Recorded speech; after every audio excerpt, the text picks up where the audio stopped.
तरुणींची दहीहंडी तयारी अंतिम टप्प्यात.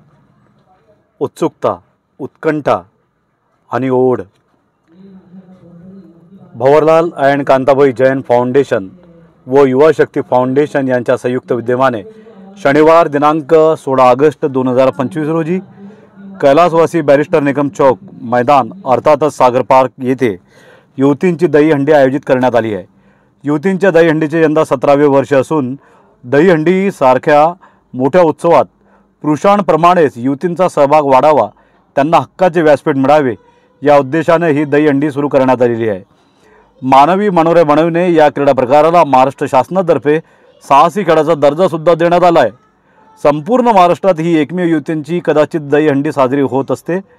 सदर दहीहंडी उत्सवाची समिती सर्वानुमते गठीत करण्यात आली असून समितीच्या अध्यक्षपदी डॉक्टर कल्याणी नागुलकर व सचिवपदी प्राध्यापक क्षमा सराफ यांची निवड करण्यात आलेली आहे.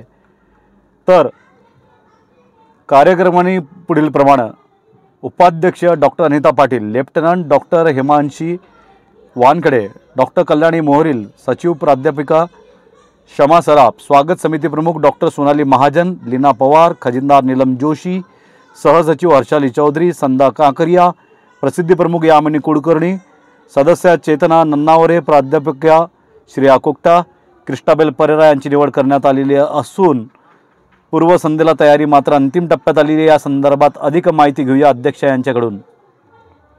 घोड़ा पाल की जय कन्हैया लाल की, हाथी घोड़ा पाल की जय कन्हैया लाल की, हाथी घोड़ा पाल की जय कन्हैया लाल की, हाथी घोड़ा पाल की जय कन्हैया लाल की.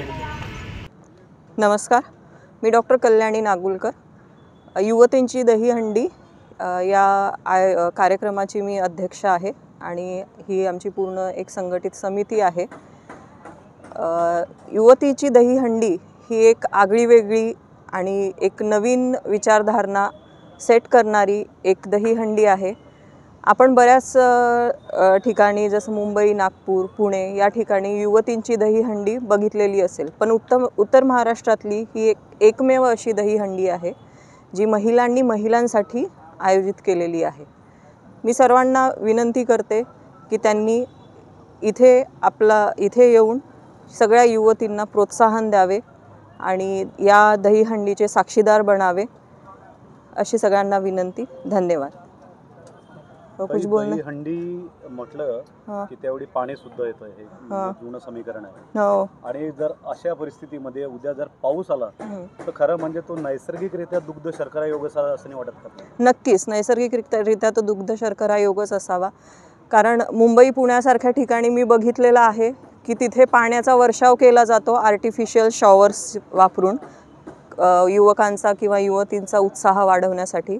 पण जर नॅचरली किंवा नैसर्गिकरित्या जर पाऊस आला ते नक्कीच दुग्ध शर्करा योग असेल असं मला वाटतं.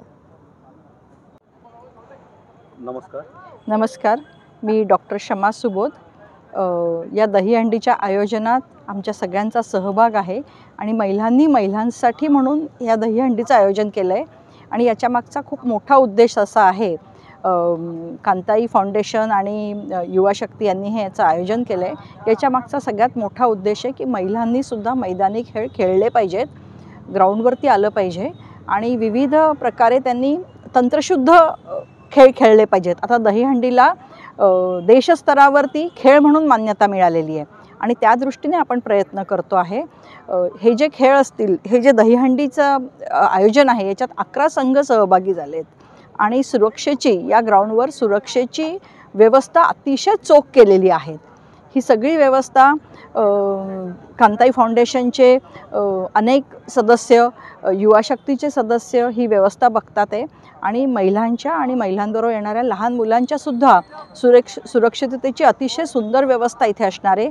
3 मोठे स्टेज इथे आपल्यासाठी उपलब्ध आहेत. छोट्या मुलांसाठी त्यांनी गोंधळ करू नये किंवा त्यांना पण एंगेज करण्यासाठी त्यांच्यासाठी पण आपण एक स्पर्धा इथे एका स्टेजवरती घेणार आहोत आणि महिलांचे संघ तर असणारच आहे. त्याच्यात अनेक निकष लावले गेलेले आहेत ज्याच्यात त्यांची मॅनेजमेंट बघितली जाणार आहे. शास्त्रशुद्ध तांत्रिक दृष्टीने त्यांची दहीहंडी किती उंचीवर जाऊ शकते किंवा त्याच्यात किती मजबूत बांधणी त्यांच्या दहीहंडीची आहे, असे अनेक निकष लावले गेलेले आहेत आणि या निकषांवरती उद्या जवळजवळ 11 संघ या स्पर्धेत सहभागी होणार आहे. प्रत्येक संघात 60 ते 70 किंवा 100पर्यंत जरी मुली असल्या तरीसुद्धा आपल्याला उद्या इथे 1000 ते 1500 स्पर्धक आणि प्रेक्षक इथे असणार आहे. सागर पार्कवर ही दहीहंडी असणार आहे. वयोगटाचं काही बंधन आहे की जवळपास नाही. वयोगटातील सगळ्या महिला असतील? सगळ्या वयोगटातले प्रेक्षक तर असतीलच, पण संघात सुद्धा वयोगटाचं बंधन नाही आहे.